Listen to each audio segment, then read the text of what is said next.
മണിപ്പൂർ കഴിഞ്ഞാൽ മലയാളികൾ ഏറ്റവും താല്പര്യത്തോടെ കാണാനിടയുള്ള വടക്കുകിഴക്കൻ സംസ്ഥാനം എന്ന് പറയുന്നത് ഒരുപക്ഷെ ത്രിപുരയാണ്. CPIM ദീർഘകാലം അധികാരത്തിലിരുന്ന അവിടെ ഇടമാണത്. പക്ഷേ ഇപ്പോഴവിടെ മുഖ്യശക്തി BJP ആണ്.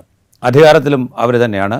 ത്രിപുര വെസ്റ്റ് ഈസ്റ്റ് അങ്ങനെ 2 മണ്ഡലങ്ങളാണുള്ളത്. April 19-നും 26-നുമായിട്ടാണ് polling. BJP ത്രിപമോത്ത സഖ്യം, CPIM കോൺഗ്രസ് സഖ്യം ഇത് തമ്മിലാണ് മത്സരം. CPIM-ഉം കോൺഗ്രസും ഓരോ സീറ്റ് പങ്കിട്ടെടുത്തുകൊണ്ട് മത്സരിക്കുന്നു. 2 മണ്ഡലങ്ങളിലും 2 പാർട്ടികളുടെയും നേതാക്കൾ പ്രചാരണത്തിനെത്തുന്നു. ഒരുപക്ഷെ കേരളത്തിൽ നിന്ന് നോക്കുമ്പോൾ കുറെ കൂടെ കൗതുകരമായിട്ടുള്ളൊരു കാഴ്ചയായിരിക്കും ത്രിപുരയിലേത്. ഈ 2019-ൽ ഈ 2 സീറ്റും BJP ജയിച്ചതാണ്. ഇക്കുറിയും BJP തന്നെയാണ് 2 സീറ്റിലും മത്സരിക്കുന്നത്. ത്രിപുര വെസ്റ്റിൽ കോൺഗ്രസിനെ CPM പിന്തുണയ്ക്കുമ്പോൾ പട്ടികവർഗ സംവരണ മണ്ഡലമായ ത്രിപുര ഈസ്റ്റിൽ CPM-നെ കോൺഗ്രസും പിന്തുണയ്ക്കുന്നു. ഈ ശ്രീജിത്ത്, എന്താണ് ഈ ത്രിപുരയിലെ ഒരു തെരഞ്ഞെടുപ്പ് ചിത്രം? മാത്രമല്ല, ഈ ആദിവാസികൾക്ക് വലിയ ഭൂരിപക്ഷമുണ്ട്. ഒരു 31% ആദിവാസി പോപ്പുലേഷനുണ്ട്. ത്രിപമോത്ത അവരെ പ്രതിനിധാനം ചെയ്യുന്നൊരു പാർട്ടിയാണ്. അവർ കൂടെ പിന്തുണയ്ക്കുന്നതോടുകൂടി BJPക്ക് കൂടുതൽ കരുത്തുണ്ടാവുക, അതാണോ സംഭവിക്കുക? അത് ഏകദേശം അത് തന്നെയാണ്. കാരണം വെച്ചിട്ടുണ്ടെങ്കിൽ ഈ ത്രിപമോത്ത കഴിഞ്ഞ തെരഞ്ഞെടുപ്പിൽ, അതായത് ഈ നിയമസഭാ തെരഞ്ഞെടുപ്പിൽ യഥാർത്ഥത്തിൽ സ്വതന്ത്രമായിട്ടാണ് മത്സരിച്ചിരുന്നത്. അവര് തെരഞ്ഞെടുപ്പിന് ശേഷമാണ് മറ്റേ BJPക്ക് പിന്തുണ പ്രഖ്യാപിച്ചത്. നമുക്കറിയാം, ഈ പ്രത്യോത് കിഷോർ മാണിക്യ എന്ന് പറയുന്ന ഈ ത്രിപമോത്തയുടെ ചീഫ് എന്ന് പറയുന്നത് അവിടുത്തെ പഴയ രാജകുടുംബത്തിലെ അംഗമാണ്. അദ്ദേഹത്തിന് വളരെയധികം സ്വാധീനമുള്ള ആളുകളിലൊരാണ്. അവർ കൂടാതെ തന്നെ ഈ IPFT എന്ന് പറയുന്ന ട്രൈബൽ സംഘടനയും ഇതേപോലെ പൂർണ്ണമായിട്ടും BJPക്ക് പിന്തുണ പ്രഖ്യാപിക്കുന്ന അവരുടെ സഖ്യകക്ഷിയാണ്. അവരുടെ നേതാവ് ഈ പ്രേംകുമാർ റീഗ് എന്ന് പറയുന്ന ആളും വളരെ സ്ട്രോങ് ആയിട്ട് ഈ ട്രൈബൽ കമ്മ്യൂണിറ്റിയുടെ ഇടയിൽ വളരെ സ്വാധീനമുള്ള ആള് തന്നെയാണ്. അപ്പൊ അതുകൊണ്ട് ഇവർ ഒറ്റക്കെട്ടായിട്ട് നിൽക്കുന്നത് കൊണ്ട് തന്നെ എന്തായിരിക്കും ഈ തെരഞ്ഞെടുപ്പിൽ വലിയ മാറ്റങ്ങൾ എന്തെങ്കിലും സംഭവിക്കുമോ എന്നുള്ള കാര്യം നമ്മൾ കണ്ടു തന്നെ അറിയണം.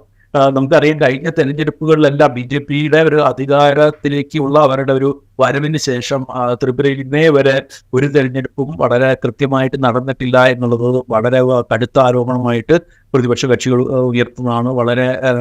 വളരെ സ്ട്രോങ് ആയിട്ടുള്ള രീതിയിൽ പ്രതിപക്ഷ കക്ഷികളായിട്ടുള്ള കോൺഗ്രസിനും ലെഫ്റ്റ് പാർട്ടികൾക്കുമെതിരെ ആക്രമണങ്ങൾ നടക്കുന്നുണ്ട്. പലയിടത്തും തെരഞ്ഞെടുപ്പുകൾ ഫെയറായിട്ട് നടക്കാനായിട്ട് അനുവദിക്കുന്നില്ല എന്നുള്ള കാര്യങ്ങളെല്ലാം ഉണ്ട്. പക്ഷെ ഇതേപോലെ ഈ തെരഞ്ഞെടുപ്പ് നമുക്കറിയാം, വെസ്റ്റിൽ BJPയുടെ പഴയ മുഖ്യമന്ത്രിയാണ് മത്സരിക്കുന്നത്, വിപ്ലവ് കുമാർ ദേവ്. കോൺഗ്രസിനെ വേണ്ടിയിട്ട് CPM-ന്റെ പിന്തുണയോടുകൂടി കോൺഗ്രസ് സ്ഥാനാർത്ഥിയായിട്ട് മത്സരിക്കുന്നത് ആശിഷ് കുമാർ സാഹ എന്ന് പറയുന്ന അവിടുത്തെ ത്രിപുര PCC പ്രസിഡന്റാണ്. നമ്മൾ ആലോചിക്കുന്നത് 2014 ഏതാണ്ട് 5 ലക്ഷം വോട്ടിന്റെ ഭൂരിപക്ഷത്തിൽ CPM ജയിച്ച ഒരു മണ്ഡലമാണ്. അത് 2019 ആകുമ്പോഴേക്കും ഏതാണ്ട് 1.25 ലക്ഷം വോട്ട് മാത്രം കിട്ടുന്ന ഒരവസ്ഥയിലേക്ക്, 1,71,000 വോട്ടുകൾ മാത്രം കിട്ടുന്ന ഒരവസ്ഥയിലേക്ക് CPM-ന്റെ നില അവിടെ താന്നു. കോൺഗ്രസിന് അതിൽ കൂടുതൽ വോട്ടുണ്ടായിരുന്നു. കോൺഗ്രസിന് 2 ലക്ഷത്തിൽ മുകളിൽ വോട്ടുണ്ടായിരുന്നു. പക്ഷെ ഈ 2 വോട്ടുകൾ കൂടി ചേർന്നാൽ പോലും BJPയുടെ ഒരു വോട്ടിന്റെ ഒപ്പം എത്താനായിട്ടുള്ള ഒരു കാര്യം ത്രിപുര വെസ്റ്റിൽ ഇപ്പൊ ഇല്ല. പക്ഷേ നമുക്കറിയാം, 1952 ത്രിപുര രൂപവത്കരിച്ചതിന് ശേഷം ആദ്യമായിട്ടാണ് ഇടതു പാർട്ടികളും അല്ലെങ്കിൽ CPM അടക്കമുള്ള ഇടതു പാർട്ടികളും കോൺഗ്രസും അവിടെ ഒന്നുചേർന്ന് മത്സരിക്കുന്ന പരമ്പരാഗത ശത്രുക്കളായി പരസ്പരം പോരടിച്ചുകൊണ്ടിരുന്ന ആളുകളാണ്. പക്ഷെ അവര് ആദ്യമായിട്ട് ഒരുമിച്ച് നിൽക്കുന്നു. അപ്പൊ അതിൻ്റെ ഒരു വ്യത്യാസം ഉണ്ടാകുമോ എന്നുള്ള കാര്യം കാണാം. മറ്റേത് സംവരണ സീറ്റാണ്.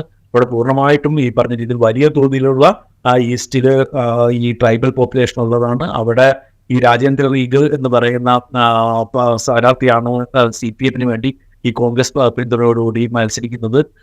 BJPയുടെ ആണെങ്കിൽ ഈ കൃതി സിംഗ് ദേവബർമൻ എന്ന് പറയുന്ന അവിടുത്തെ വളരെ പോപ്പുലർ ആയിട്ടുള്ള ഒരു നേതാവാണ്. ഈ സീറ്റിൽ നമ്മൾ അറിയാവുന്ന പോലെ തന്നെ 2014 ഈ 5 ലക്ഷത്തോളം ഏതാണ്ട് 5 ലക്ഷത്തോളം ഭൂരിപക്ഷം CPM-ന് ഉണ്ടായിരുന്നതാണ്. കഴിഞ്ഞ ഇലക്ഷനിലാണെങ്കിൽ ഏതാണ്ട് ഒരു 2 ലക്ഷം വോട്ടുകളാണ് പരസ്പരം മത്സരിച്ചിരുന്ന കോൺഗ്രസിനും ഇടതും CPM-നും കിട്ടിയത്. അതുകൊണ്ട് തന്നെ ഇവരുടെ ഒരു സംയുക്തമായിട്ട് ഇവർക്ക് വോട്ട് ചോദിക്കുകയും വോട്ടിലേക്ക് കടക്കുകയും ചെയ്യുമ്പോൾ ഈ പറയുന്ന രീതിയിൽ ഈ എലക്ഷൻ പോലും സാധ്യമല്ലാത്ത ഒരവസ്ഥയെ എതിർക്കാനായിട്ട് ഇവർക്ക് സാധിക്കുമോ? പലയിടത്തും ഈ പോളിംഗ് ഏജന്റുമാരെ ബൂത്ത് ഏജന്റുമാരെ ഒന്നും ഇരിക്കാനായിട്ട് അനുവദിക്കുന്നില്ല എന്നുള്ള പരാതി കഴിഞ്ഞ പഞ്ചായത്ത് ഇലക്ഷൻ മുതൽ ഏതാണ്ട് പാർലമെന്റ് ഇലക്ഷൻ വരെയുള്ള ആ സമയങ്ങളിലുണ്ടായിരുന്നു. അതിനെല്ലാം എതിർക്കാനായിട്ട് ഈ രണ്ട് BJP-യുടെയും CPM-ന്റെയും കോൺഗ്രസിന്റെയും സഖ്യത്തിന് കഴിയുമോ എന്ന് മാത്രമേ നമുക്ക് അവിടെ കാണാനുള്ളൂ. അഥവാ നോക്കിക്കഴിഞ്ഞിട്ടുണ്ടെങ്കിൽ ഒരു